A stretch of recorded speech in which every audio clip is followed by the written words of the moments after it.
برید فقط نوکری اهل بیتون. اگه میخواد خیر دنیا و آخرت رو ببینید بچسبید به اهل بیت. آقا علمی بهش رسیدم، تجربی بهش رسیدم، هر کاری میکنم دوباره برمیگردم در خونه این بزرگواران.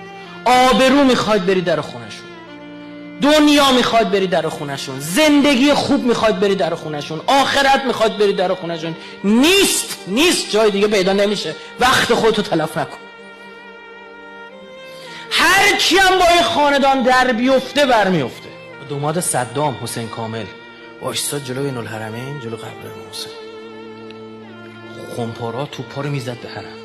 گفت انا الحسین و انت الحسین. اسمم حسین بود دیگه. و من حسینم تو هم حسینی، میزنم بگیر.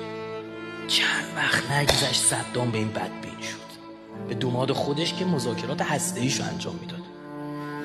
آخرین صحنه‌ای که این آدم دید کف